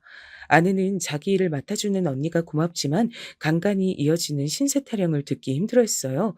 저도 이때 조심스럽게 의견을 건넸지만 받아들여지지 못했어요. 그러지 말고 단기 알바라도 구해봐. 낯설어도 보통은 그런 식으로 사람 쓰면서 숨통 트고 하는 거지. 만약에 우리 사랑이 태어나고 난 뒤 더 바빠지면 어떡해. 그때는 사무실도 확장해야 될 거고 택배는 당신이랑 처형 둘이선 택도 없어. 나도 그러고 싶은데 언니도 여기 도와주면서 요즘 우울한 게 나았다고 하더라고. 게다가 요즘 형부랑 자꾸 싸우는지 이혼 얘기까지 하는 거 있지? 그런 언니를 보니까 대뜸 쉽게 그만하라 소린 못하겠어. 이러니 저도 숨이 턱 막힐 듯 답답해져서 그냥 저 혼자 눈 감기로 했어요. 아내가 감당이 가능하다면야 제가 신경 안 쓰는 게 나은 거겠죠. 그런데 문제는 처형이 드나들다 보니 이제 사업 부분을 완전히 동서한테 오픈한 모양이에요. 그럼 됐지 왜 동서까지 우리 사무실에 드나들게 된 걸까요? 몇 번 오가면서 인사를 하길래 저도 끄덕했는데 이후에 우리가 계속 얼굴을 마주하게 될 줄은 꿈에도 몰랐어요. 게다가 거슬리는 게 저한테 은근히 반존대를 하더라고요. 야, 우리 와이프한테도 짜니? 요즘 처제 사업이 아주 잘 된다면서요? 막다리라더니 저 푸른 몸으로 열심히도 왔다 갔다 하네. 형님이 손보실 일이 많겠어요. 어떻게, 제가 좀 도와드릴까? 아, 글쎄, 뭐 그럴 건 없을 것 같은데. 우리도 두고 보다가 알바도 쓸 거고 도움이 필요하면 나중에 말하면 되니까. 저도 사실 동서한테 말을 놓기도 높이기도 뭐해서 늘 호칭도 슬쩍 넘기고 뒷말도 흐리면서 말을 해요. 근데 은근히 말 놓고 짧게 하는 게 기분이 나쁘더라고요. 헌데 당시에 공교롭게도 아내는 몸이 약해진 터라 사무실에 들러보지 못했고 그러다 보니 거의 동서와 처형과 연락하며 사업을 이어가게 됐어요. 그러다 보니 본의 아니게 평일 저녁이라든지 주말 같은 때는 제가 동서랑 독대해야 될 때가 있는 거예요. 어차피 이렇게 된 거 피할 수 없으니 대화 정도는 했는데요. 이때 의외로 동서의 다른 면들이 보였어요. 말을 짧게 해서 재수없게 생각했는데 은근히 부침성은 있더라고요. 사실 저도 뭐 아시겠지만 집에서 내놓은 자식이라 살아가기 아주 힘들어요. 여기저기 눈치 보고 기웃거리고 우리 집에선 저 아파트 해준 걸로 입 싹 닫고 안 보려고 하니까 와이프랑도 맨날 예민해요. 형님은 그래도 행복해 보이시는데요. 뭐 행복이란 게 별게 있겠나요? 그냥 가정 꾸려서 안 아프고 잘 살면 그만인 거죠. 이러면서 둘이 이래저래 대화를 하다 보니 본인 사정도 저에게 털어놓고 나름의 야심들을 말하더라고요. 우리 와이프도 나 때문에 우리 집에 밉게 보이고 고생 많이 했거든요. 내가 하는 사업도 지금 자금이 막혀 있는 때라 다 골치 아픈데 이번에 처제 사업 잘 된다고 도와달라니까. 처가 이러니까 저도 이렇게 껴본 거예요.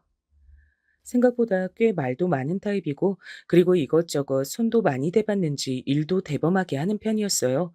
그러니 저도 제 얘기를 어쩌다가 했었네요. 남자들은 의외로 이런 부분에서 풀어지는 경우도 있으니까요. 이걸로 나중에 만만하게 보일 생각은 꿈에도 못했어요. 나도 뭐 이제 태어날 애만 생각하면서 일하는 거죠. 부모님도 지방에서 멀리 살고 계시고 아내랑 둘이 서로 믿고 열심히 일할 뿐이에요. 그래도 동서는 사업도 많이 해봤고 여유 있어 보이고 여러모로 보기 좋네요. 그랬더니 동서는 눈을 번뜩이며 되게 자신 있게 말하더라고요. 저한테 뭐든 필요한 거 있으면 말씀하세요. 솔직히 저제 사업하는 것도 제 눈에는 이것저것 보여서 더 조언하고 싶은데 가족이니 더 조심스러운 거죠. 그리고 아실지 모르겠는데 제가 장모님이랑 사이가 좀 별로예요. 장모님이요? 장모님이랑 왜 어차피 둘이 얼굴 볼 일도 그닥 없지 않나요? 우리 장모님은 무뚝뚝한 편이시지만 저한텐 그럭저럭 살갑게 대해주신 편이거든요. 그러니 이 말을 듣고 새삼 새로웠어요. 솔직히 서운하달까? 그런 게 좀 있어요. 아니, 남녀 간에 임신하는 게 어디 한쪽 탓이기만 한가요? 잡을 거면 본인 딸도 잡으셔야지. 옛날에 제 등짝을 얼마나 매섭게 때리셨는지 몰라요. 그 기억이 있어가지고 솔직히 장모님 잘 안 봐요, 저는. 아, 그것 때문이었구나 싶어 그냥 그런가 넘기려고 했는데 그 뒤에 이어지는 동서의 말은 좀 소름이 돋았어요. 이렇게까지 볼 일인가 싶더라고요. 참 보면 노인네들이 분수를 잘 모르더라고요. 딸이 임신해서 보내는 와중에 뭐라도 얹어 나올 집이면 나도 그렇게 짜증은 안 났을 텐데 빈손으로 보내다시피 하면서 손찌검 할 일은 아니잖아요? 내가 우리 집에서나 내놨지 이 집에 비길 때가 아닌데 말이에요. 여기서 순간 잘못 들은 말인가 싶었는데 동서의 표정은 아주 평온하게 진심인 것 같았어요. 은연중에 장모님에게 쌓인 건 있겠지만 어딘가 머리부터 발끝까지 무시하는 게 담겨져 있는 느낌이랄까 약간 쎄하더라고요. 근데 그런 느낌을 가지기가 무섭게 바로 동서는 웃으며 이렇게 말하는 거예요. 어쨌든 형님, 이렇게 가족이 된 것도 인연이고 다 인연 아니겠어요? 전 형님이랑 더 친해질 수 있을 것 같아요. 앞으로 자주 볼 것 같은데 서로 뭐든 도움될 거 있으면 힘이 돼주자고요. 곧 처제도 애기 낳을 텐데 제가 이것저것 팁도 많이 드릴게요. 우선은 이런 식으로 얘기를 마주했고 전 이때의 대화들을 그렇게 마음에 두진 않았어요. 그리고 며칠 지나 아내는 한밤중에 양수가 터져 곧장 산부인과로 직행하게 됐답니다. 그런데 어찌나 고생을 하는지 우리 딸은 자기 엄마를 엄청나게 힘들게 만들더니 결국 수술을 해서 나오게 됐답니다. 시골에서 장모님이 올라오시고 다들 병원으로들 왔는데요. 이때 동서는 오지 않았어요. 처형이 다급히 변명을 하더라고요. 저기 많이 바빠서 우리 신랑은 못 왔어, 엄마. 한창 바쁠 때라. 근데 장모님은 그냥 안 넘기고 다그치시더라고요. 야, 이게 아주 지 처가를 똥으로 보는 거야, 뭐야? 처제가 지들 애를 그렇게 애기 때부터 봐주고 물고 빨고 다 했는데 그 처제가 애 낳는다고 하면 얘 이상 쳐와서 포기라도 해야지. 아유, 꼴보기 싫어 망할 놈 같으니. 그런데 이런 반응을 보면 단순히 혼전 임신만으로 이렇게 미워하시는 건가 싶어 납득이 잘 안 되기도 했어요. 암튼 장모님은 이때 며칠간 저희 집에서 산후조리를 해주셨어요. 니네 외할머니는 삼촌한테 맡기고 왔으니까 너무 신경 안 써도 돼. 오늘 내일 하는 것 같아도 안 죽을 사람처럼 살아있으니까 걱정 마. 나도 내 딸내미 좀 챙기고 살자고 아주 호통을 치고 왔어. 덕분에 이때 아내는 장모님과 시간을 보내면서 조금 밝아졌답니다. 처형도 중간중간 드나들면서 눈치를 봤었고요. 근데 이때 장모님이 하시는 말씀을 듣고 분위기를 눈치채긴 했어요. 아니, 아예 장모님이 먼저 나서서 종용을 하시더라고요. 너 얼른 얘 사업에 따라붙어서 같이 일하고 너도 능력 키워. 그리고 지금부터라도 준비해서 이혼할 생각해. 어머, 엄마. 제부도 있는 앞에서 무슨 말이야, 진짜. 내가 왜 이혼을 해? 그런데 장모님을 가슴을 치며 마구 화를 내시더라고요. 왜 그놈이 지 처제 사업하는 데까지 드나들면서 주접이야. 다 네가 만만하니까 그런 데 껴들고 있잖아. 그 미친 시댁도 너 결혼할 때도 막말해대고 아유 진짜 애만 아니었으면 유정이만 없었으면 진작 다 내쫓았을 거야. 이쯤 되니 저는 둘 사이의 골이 뭔지 궁금해졌고 급기야 그 다음날 장모님이 잠깐 나가신 사이 아내가 말을 해줬는데요. 듣고 저는 선뜻 놀랐어요. 동서에 대한 다른 얘기를 들었으니까요. 엄마가 저러는 거 이유가 있는데 사실 형부가 바람핀 적 있거든. 에? 그게 뭐야? 언제? 아니, 그걸 알고도 처형은 같이 살고 있는 거야? 그보다 장모님은 그걸 언제 하신 건데? 아, 엄마랑 같이 있으니까 이런 부분은 어쩔 수 없이 오픈하게 되네. 사실 언니가 애 낳고 돌 됐을 쯤 형부가 예전에 만나던 여자랑 노닥거리는 걸 들켰어. 그때 엄마가 쫓아가서 죽일 듯이 멱살 잡고 그랬지. 아, 그야 장모님 입장에선 그럴 수밖에 없으시지. 아니, 동서는 어쩌다가 왜 그런 거래? 아내는 이런 부분을 알면서도 계속 자기 형부를 참고 봐야 했던 것 같더라고요. 다 어디까지나 집안이 기울어서 그랬다나요? 바람 피우는데 이유가 있겠어? 그냥 옛 여자가 생각났겠지. 언니 우울증이나 떽떽거리는 성격에 질린 부분도 있을 거야. 암튼 형부가 100번 잘못한 거 맞는데 그때 헤어지지 못했어. 그때도 이혼할 생각은 있었던 거네, 그럼. 근데 그 지경까지 갔으면 같이 살기 힘들지 않아? 지금도 투닥거리긴 해도 잘 지내는 것 같은데. 난 꿈에도 상상 못했어. 이때 나온 말을 듣고 저도 경악할 수밖에 없었어요. 장모님 입장에선 동서가 원수 같을 만도 하더라고요. 언니가 시댁에 울면서 형부 바람을 얘기했는데 그럼 이혼하고 애 데리고 나가라고 했나 봐. 집은 그대로 두고 아무것도 못 준다고 말이야. 우리 엄마까지 쫓아가서 난리를 쳤는데 시댁 어른들이 눈 깜짝도 안 했어. 딸 잘 키우지 그랬냐고 하더래. 이런 상황까지 듣게 되니 저도 동서에 대해선 어느 정도 경계하게 되더라고요. 뭐 남녀를 떠나서 외도하고 하는 종자들은 애시당초 동서끼리의 사이에서도 꽤 별로인 타입이니까요. 암튼 얼마 안 돼요. 장모님은 호언장담하시던 것과 달리 외할머님이 위독해지시는 바람에 다시 내려가셨고요. 아내는 한 달 만에 복귀해서 다시 일을 하게 됐어요. 이때 사무실을 결국 넓히게 되어 근처로 이사 가게 됐답니다. 하지만 이때 정말 어쩔 수 없이 명목상으로 처형이 봐주고 있었지만 동서는 자기 거래처를 소개시켜 준답시고 슬쩍 한 발을 걸어둔 상태였거든요. 저한테 갑자기 전화 와서 이러더라고요. 잘 지내셨죠, 형님? 보니까 처제가 애 낳고 몸이 많이 안 좋다면서요. 당분간은 저희한테 맡겨두세요. 쇼핑몰 배송이나 상담 관련된 것도 직원 뽑아뒀으니까요. 잘 될 때 처제가 나와서 좀 더 힘을 내야 할 텐데 안타깝네요. 저는 이 상황이 찜찜했지만 그래도 처형은 꽤 진지하게 이 사업에 동참하고 있는 중이었거든요. 아내는 꽤 굳건하게 처형을 믿고 일을 맡기고 있어서 더 나서진 않았어요. 하지만 언제나 찜찜한 것들이 사건을 만드는 법이죠. 왜냐면 얼마 안 되어 알바생 한 명이 그만뒀는데요. 제가 뽑았던 직원이라 그런지 저한테 연락 왔더라고요. 전화 받고 저는 무척 당황스러워서 곧장 손윗동서에게 전화를 했어요. 저기 동서, 김지현 씨 그만뒀다는데 동서도 알고 있지? 이거 설명을 좀 해줘야 될 것 같은데. 이렇게 말해서 좀 그렇지만 동서한테 불만이 있는 것 같더라고. 급여도 잘 안 주고 일을 과하게 시켰다고 하는데 이거 어떻게 된 일이야? 저는 개인 사업자가 아니긴 하지만 다니는 회사에서 맡고 있는 직책으론 수없이 이런 일을 해봤으니까요. 동서가 일을 하는 모양새가 마음에 안 들었어요. 근데 동서는 제대로 듣지도 않고 갑자기 말투가 세져서 이렇게 말하더라고요. 걔가 그렇게 말하던가요? 그거 노동청에 고소한다고 사람을 그렇게 궁지에 몰더니 기어이 그 꼴을 내네. 다 됐고요. 내 전화나 좀 받으라고 하실래요? 저기 동서, 그렇게 말할 분위기가 아니야 이거. 내가 말하기도 좀 그렇지만 개인적으로 따로 보자고 부르기도 했다는데 그것 때문에 아주 불쾌해하더라고.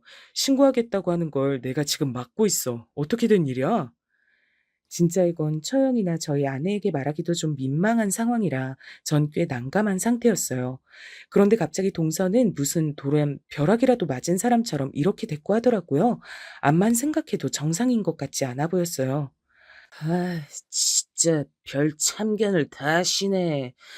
저기 형님, 나는 그런 말 한 적이 없어요. 내가 미쳤어요?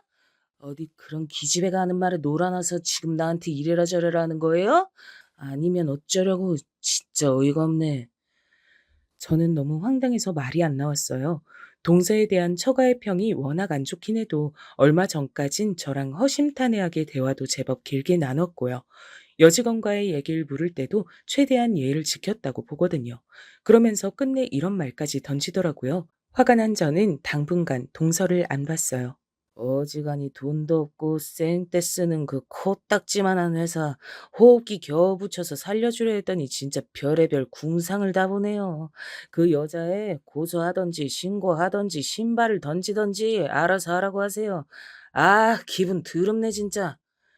그러면서 전화를 끊어버렸고 저는 한참을 멍하니 있었어요.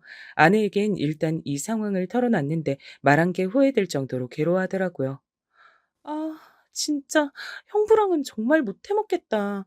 이래서 내가 형부가 자꾸 드나드는 게 싫었다니까. 아, 너무 싫어 진짜. 어떡하지 여보? 그 여직원 내가 만나서 잘 처리해볼게. 진짜 너무 스트레스야. 결국 아내가 어찌어찌 만나서 같은 여자 입장에서 회유를 해가지고 퇴직금까지 줘서 보냈어요. 듣고 보니 또 있을 법한 얘기고 거짓말 같지 않아 그렇게 해줬다더군요. 언니한텐 이런 얘기 이제 죽어도 못해. 형부 바람피고 난 다음 언니 제정신 아니었거든. 안 그래도 살얼음판에 서 있는 것처럼 예민한 사람이 배우자 외도 겪고 제대로 살아지겠어? 근데 이 얘기까지 귀에 들어가면 생각도 하기 싫다. 여보, 그냥 우리끼리 잘 살자. 그리하여 이후에 우리가 돌잔치를 할 때 일부러 처형네를 굳이 부르지 않았어요. 아내는 그냥 솔직하게 처형에게 말했다더군요. 언니한테 그냥 형부 보기 불편하다고 뭐 때문인진 말 안 하고 언니만 오라고 했거든. 근데 언니가 또 그럴 순 없다는 거야. 난 답답해진 거지. 그냥 마음대로 하라 그랬어. 실제로 진짜 이날 처형네 부분 오지 않았어요. 우리도 그냥 관심을 끊기로 했답니다. 이 무렵부터 처형조차 아내에게 연락을 끊고 오질 않으니 아내는 많이 힘들어했어요. 왜 언니까지 저럴까? 우리 마음은 알긴 하는 건지, 형부가 언니한테 뭐라고 말한 건지 모르겠는데, 언니가 전화도 잘 안 받아. 나 너무 속상해, 여보. 별 수 있겠어. 그래도 자매니까 처형은 좀 기다려봐. 동서에 대해선 나도 뭐라 할 말이 없다. 그리하여 시간이 지났는데 한 6개월쯤 지났을까요? 저에게 동서로부터 전화가 걸려왔지 뭐예요. 마치 그 앞전의 일들은 전혀 없었던 것처럼 말이에요. 잘 지내셨죠, 형님? 그간 안 본 지도 좀 됐고 서로 일들도 많았고 그래도 가족인데 이렇게 지내면 안 되잖아요. 저희가 한번 찾아갈 테니까 밥 좀 사주십시오. 그게 그래. 나야 뭐 잘 지냈지. 근데 요즘 우리 집에 장모님이 와 계셔. 와이프가 너무 바빠서 애를 잘 못 챙기니까 대신 봐주시거든. 보려면 다 같이 만나서 식사해야 되는데 괜찮은 거야? 장모님도 같이요? 아, 싫은데. 뭐 어쩔 수 없죠. 언제까지 이럴 수는 없으니까요. 그럼 형님이 말씀 잘 해주시고 날짜 말해주시면 저희가 한번 들를게요. 약속 꼭 잡아주십시오. 이렇게 통보하듯 말을 해서 저는 여전히 감정이 나빴고 일단 아내에게 말을 전했어요. 그런데 이때 아내 역시 반응이 안 좋았어요.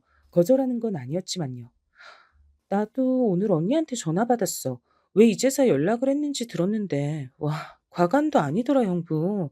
한동안 무던하게 지내는 것 같더니, 글쎄, 형부가 언니한테 우리랑 다시 만나지 말라고 했었다네? 왜? 근데 그럼 왜 다시 지금 만나잔 거지? 나보곤 회포나 풀 겸 보자고 하던데. 그거야 나도 모르지. 근데 저번 그 여직원 일로 당신한테 불같이 화내고선 언니 보고도 처제네랑 연락하면 가만 안 둔다고 했대. 자기를 우습게 봤다면서 또 거기 드나들면 이혼이라고 했다나? 기가 막히지 않아? 저는 더더욱 이런 상황이 이해가 안 갔고 그런 주제에 왜 새삼 지금은 보자는 건지 모르겠더군요. 근데 언니도 똑같은 말을 하더라고. 형부가 우리 집 가자고 했다나? 어휴, 진짜 너무 불편해. 이런 말 하면 안 되는데, 나 형부가 너무 미워, 정말. 아무튼 이런 얘기를 듣고 나니 저도 안 보고 싶었으나 이미 저렇게 약속을 잡자고 하니 어쩌나요. 만나서 뭐 때문에 다시 보자고 하는 건지 얘기나 들어보고 그때 가서 인연을 결정 짓자는 생각을 했어요. 이윽고 그날이 되었고 생각해보니 저도 판단력이나 센스 같은 게 있어서 좀 더 빨리 체크를 했었으면 좋았을 거예요. 그날의 만남을 후회하는 게 맞는 건지 아님 잘했다고 해야 하는 건지 아직도 잘 모르겠거든요. 날짜가 잡히니 동서가 밖에서 보자면서 식당을 예약했고 불평하시는 장모님까지 모시고 다 같이 만나게 됐는데요. 그리고 어색한 분위기를 깨며 동서는 바로 결론에 들어가더라고요. 솔직히 저는 이때부터 심상치 않다 느끼긴 했어요. 오늘 이렇게 뵙자고 한 건 우리 여기 가족들끼리 사업을 좀 확장시켜 보려고 좋은 얘기로 만나자고 한 거예요. 일단 처제도 잘 듣고 저기 형님 지금 거기 사업하시는 거 말이에요. 요번에 보니까 애들 옷만 파시는 게 아니라 책이랑 음식까지 파는 범위가 많던데요. 동서 말대로 아내가 운영하는 인터넷 계정이 인기가 많아지면서 두루두루 판매 경로가 넓어졌어요. 산후에 아내와 아이 동시에 아팠고 그런 내용들도 일일이 다 보고하면서 일상을 공유했는데 그러면서 흐름을 탄 거예요. 여기엔 아내가 대꾸를 하려고 하는데 동서는 제가 좀 더 만만했던 걸까요? 저한테 자꾸 말을 하더라고요. 같이 하시는 게 어때요? 저희 거래처 다 소개해 드릴 테니까 사실 다 까놓고 말씀드리자면 저희 좀 어려워요. 집에서 끌어다 쓸 돈 다 썼고 다시 말해 도움 좀 주고받자 이거죠. 형님이 좀 잘 봐주십시오. 처제도 너무 딱딱하게 굴지 말고 나한테 서운한 거 있는 거 다 아니까. 저는 이때 동서가 처제인 제 아내도 많이 무시하고 있다는 생각이 들었어요. 엄연히 아내가 벌인 사업인데 엉뚱하게 자꾸 저한테만 말하더라고요. 그러니 단칼에 거절했답니다. 애초에 내 사업도 아니고 이 사람이 애 키우면서 이만치 몸을 키운 사업인데 뭘. 나한텐 권한이 없어서 도움이 못 돼서 미안하게 됐네. 왜 이렇게 성급하시죠? 제가 뭘 어쨌다고? 그냥 같이 좀 시작해보자고. 아직 어떻게 할지 얘기도 안 꺼냈는데 이렇게 바로 잘라버리게 어딨어요, 형님. 나 서운하네, 좀. 그게, 아니, 나도 내가 결정할 일이 아니니까 바로 옆에 이 사람이랑 얘기하면 되지 않나? 슬슬 저도 보통 분위기가 아님을 감지했는데 동서는 이때부터 냅다 술을 계속 들이키는 거예요. 앞에 애들도 있는데 그냥 여지없이 쭉쭉 들이키는 게 이상해 배더군요. 이 꼴을 보기 불편하셨던 건지 장모님은 또 뭐라고 욕설을 뱉으면서 훅 일어나셨고 처형과 저 아내와 애들은 계속 바보처럼 앉아 있었어요. 그런데 동서는 아랑곳 않고 계속 뭐 한 놈만 때리겠다는 주의인 건지 이상하게 저만 붙잡고 늘어지더군요. 정말 무슨 정신 이상한 사람 마냥요. 형님, 남자가 한번 결단을 내릴 때는 확실히 해야 되지 않겠습니까? 음, 그잖아요. 아니, 왜? 내 사업이 어때서? 왜 안 하려고 해? 괜찮다니까요. 소개시켜줄 사람 지천에 깔렸어. 내가 이런 말하고 있으니까 우스워요, 지금? 이야, 술도 별로 못하는 것 같은데 단숨에 들이킨 그 몇 잔 때문에 목까지 뻘개진 동서는 계속해서 저만 붙들고 쏴대는 거예요. 동서, 너무 취한 것 같아. 그러지 말고 다음에 얘기하지 그래. 근데 이때부터 동서가 선을 넘기 시작했고 저는 더 이상 유순한 말로 대꾸할 수 없게 됐어요. 형님 동서 아니고 일반 남자들 관계면 벌써 뭐가 날아가도 날아갈 쓸 상황이 된 거예요. 에이씨, 손대지 말고요. 아, 진짜 되는 거 하나도 없네. 니들 여기 얼만지 모르지? 주제도 안 되는 걸들 데려왔더니 뭘 조곤조곤 못한다고 요상을 떨고 있어 이것들이. 아우 씨 진짜. 동서 왜 이래 정말? 저기 여보, 안 되겠다. 애들 데리고 나가. 처형도 그만 일어나요. 근데 이때 갑자기 동서가 저에게 냅다 괴성을 지르는 거예요. 그리고 처형과 제 아내는 겁에 질린 얼굴로 혼란에 빠졌고요. 에이씨, 야, 너가 뭔데 지금 선생질이야? 에? 어디서 가르치러 들어? 경찰이세요? 무슨 교통정리라고 앉았어? 아, 이 새끼 진짜 개념 없네? 그지 같은 거 오냐 오냐 비 맞춰줬더니. 저는 이 순간부터 거의 눈 돌아가기 시작했던 것 같아요. 동서 적당히 해. 이 이상은 나도 그냥 못 봐. 형, 형부, 왜 이래요? 여보, 나가자, 나가자. 그런데 이 동서 자식이 저한테 말도 안 되는 싸움을 거는 거예요. 야, 너 오늘 나랑 끝을 보자. 이리 와, 이리 와. 까꿍. 여기 이거 마셔. 마시면 보내줄게. 아니, 마시면 내가 1,000만 원 줄까? 이래. 지지리도 없는 집안 돈 불려준다는데 멍청해서 뭐 볼 줄을 모르네. 뭐라고? 야라고 했어, 지금? 동서 진짜 해볼 거야, 나랑? 그런데 이때 동서는 그 기생 오라비 같은 얼굴로 희죽거리면서 저를 마구 도발하는 거예요. 진짜 뭐 이런 미친 게 다 있나 싶었어요. 야, 야가 어때서? 야, 야라고 100번, 1,000번 불러줄까? 이거 마셔봐. 돈 준다니까? 히히히히. 어디서 이 거지 새끼가 가오를 잡고 있어? 야, 마셔보라고. 이러면서 저한테 왁왁거리면서 술잔에다가 양주를 그득히 따르더라고요. 저는 애지간해서 싸우는 자리를 피곤해하고 빠지는 편이지만 이렇게 정면으로 도발을 당한 경우 잘 못 참고 끝까지 가는 편이에요. 성질 없는 사람이 세상에 어디 있겠어요? 터뜨리고 수습 못하는 사람, 들어와서 피해가는 사람, 이 둘만 존재한다고 생각해요. 저는 옆에 양주병을 잡고 조용히 자리에서 일어나 뭔가 액션을 취하려고 하던 판국에 갑자기 저보다 뭔가가 더 빨리 날아들고 와장창 박살이 나는 걸 보게 됐어요. 어, 장모님, 장모님! 장모님은 어느새 제 등 뒤에 와 계셔서 똑같이 취한 얼굴로 보고 계시다가 안 그래도 눈에 가신 둘째 사위가 떠들고 있는 걸 보고 폭발하신 거예요. 너 이놈 새끼. 오늘 너 죽고 나 죽자. 뭐가 어쩌고 어찌? 내 명줄 떨어지는 한이 있어도 내가 네 새끼 난 놔줄 거야. 이리 나와 이놈아. 결국 처형과 아는 우왕좌왕하다가 제가 떠밀어서 밖으로 나갔고 장모님은 저보다 빨리 술병을 그쪽에 던지곤 악을 쓰시더라고요. 어림도 없어 이놈 자식아. 누가 누굴 떨어거지래. 야 이놈 새끼야. 너 정서방이 우습게 보이냐? 네 형님이 우스워? 줄 떨어져서 상 거지된 주제에 아쉬운 게 바닥 핥아가며 빌진 못할 망정 하는 꼬라지 보소. 내가 듣다 너 기집질하는 거 알고도 참아줬더니 별 더러운 꼴을 다 보내야죠. 이때 장모님 목소리가 얼마나 크던지 바로 제 귀 옆으로 소리를 지르시는 통에 귀청이 떨어져 나갈 뻔했어요. 그래서 동서 쪽 반응을 제대로 보지도 못했어요. 근데 와중에 장모님은 참 민망스럽고 민구스럽게도 제 역성을 들어주시면서 괴성을 지르시더라고요. 이놈 자식이 진짜 정서방 니까짓 게 비벼대면서 무시할 사람 아니야. 네 집이 백날 잘 살아봐라. 집만 강남이고 천당이면 다야.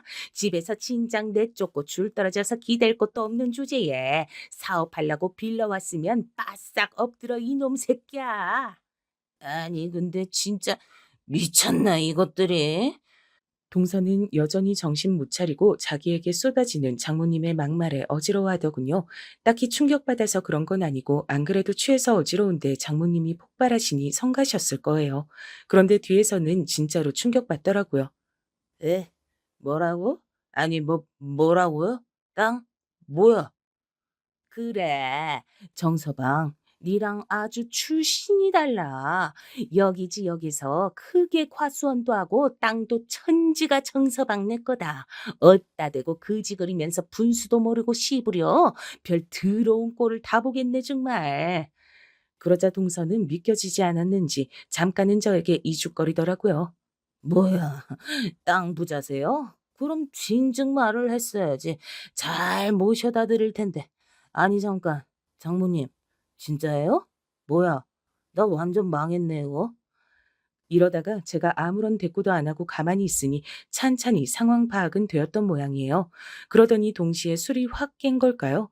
인간이 정말 졸렬하고 혐오스러웠던 게 장모님한테 세상 또 없을 욕을 그렇게 들어놓곤 우리 땅이 있고 형편이 어떤지 얘기만 기억하고 달려들더라고요. 에, 뭐야, 진짜구나. 아, 참, 형님, 저기 뭐예요? 우리 그런 정도 얘긴 해도 될 사이 아닌가? 나한테도 말을 해주시지. 나 제주도 진짜 자주 가는데 그렇게 큰 과수원이랑 농장을 한다고요? 와, 우리 형님 내숭이 너무 심하시잖아, 진짜. 저기, 형님, 잠깐만요. 우리 이제 앉아봅시다. 이러면서 태세를 바꾸려는 동서를 보니 마시지도 않은 술에 괜스레 역함이 느껴져서 짜증이 올라오더라고요. 다 자리를 정리하고 가려는 저를 붙잡고 늘어지고 계속해서 가려는 저에게 심지어 무릎까지 꿇어버리는 모습을 보니 너무너무 어이가 없었어요. 하지만 제가 대꾸할 새도 없이 장모님이 그냥 다 선을 그어버리시더라고요. 내가 그간 딸이랑 손녀 불쌍해서 참았는데 너 같은 놈이랑 계속 인연 맺고 살다간 내가 우리 90 먹은 엄마보다 일찍 죽겠다. 니들 이혼해. 명령이야. 이혼 안 하면 엄마랑도 인연 끊잖아. 아씨, 장모님, 뭐가 이렇게 다 마음대로람? 내 뜻은 들어보지도 않아요? 아, 이게 뭐냐고? 어딜 가요? 다 앉으라 와! 이렇게 술주정을 부려가며 오락가락하는 동서를 그 자리에 버려두고 우린 모두 밖으로 나갔어요. 수일 후에 속전속결로 이혼건은 진행되었고 처형은 확고하게 마음을 먹었는지 여러 가지를 준비하더군요. 나 이번에 진짜 생각 많았어. 저 인간이 나한테 먼저 처제랑 연락하며 이혼이라고 했었으니까 머릿속으로 몇 번이나 상상했는데 이번에 제부한테까지 하는 꼬라지 보니까 결론은 난 것 같아. 나 어떻게든 살아갈 거야. 새끼가 있는데 정신 차리고 살아야지. 그러면서 절 보더니 한마디 하더라고요. 제부, 미안해요. 전부 나 때문이야. 너무 고생 많았어요. 잘 해결할 테니까 우리 신랑한테 험한 꼴 당하게 한 거 용서해줘요. 미안해요, 정말. 이리하여 처형은 결국 시간이 걸려 이혼을 했어요. 하는 마당에 아내는 제대로 준비해서 그간 외도 기록들이라든지 화가 나고 술 마시면 다소 물리적인 행동을 하는 것들 다 포함해서 처형네 시댁 쪽에 이래저래 청구하고 소송까지 가게 되었어요. 쉽진 않았지만 위자료와 함께 이혼은 하게 되었고요. 저는 동서에게 당했던 그날의 치욕은 그럭저럭 달래어가며 잊어가는 중이에요. 그렇게 있는 집 아들이랍시고 저를 저 밑에서부터 무시하고 있었던 걸 그날 다 드러냈고 본인 형편에 비해 제 형편이 더 낫다는 걸 아니 바짝 무릎 꿇었던 것부터 정말 별 들어온 인간 군상의 모습을 다 체험한 것 같아요. 열심히 일생을 일구어 오신 부모님이 축적하신 부를 제가 다 아무런 노력 없이 받는 건 아니고 저도 직장을 정리하고 한 3년 안쪽으로는 그쪽으로 향할 계획은 있어요. 그러던 사이 아내가 자발적으로 일어서는 모습을 응원해주고 싶었는데 별일을 다 겪었네요. 처형은 이혼해서 장모님과 같이 살고 있고 저와 아내는 쇼핑몰 운영하면서 별탈 없이 지내고 있어요. 형부 그렇게 그지그지 거리더니 본인이 그지같이 살고 있대. 언니랑 이혼으로 인해 거의 강제로 다 떼주게 되고 그 망나니 성질 버리지 못해 또래 강남 키즈 친구들 사이에서 겉도나 봐. 그 뒤로 어찌 사는진 난 모르지. 알고 싶지도 않아. 우리 언니 재혼 안 하고 그냥 저렇게 평생 혼자 살았으면 좋겠어. 아내는 완전히 처형 쪽에도 신경을 끊고 우리 가정에만 집중하며 살고 있어요. 저도 지금 우리 세 가족만의 삶에 만족하며 잘 살아가고 있습니다. 나름 마음에 큰 생채기로 남을 뻔한 사건이지만 그걸 통해 결국 동서란 인간과 완전히 연을 끊게 됐네요. 앞으로 온전히 독립된 우리만의 가정으로서 더 열심히 살아보려고 합니다. 모두들 건강하시고 안녕히 계세요.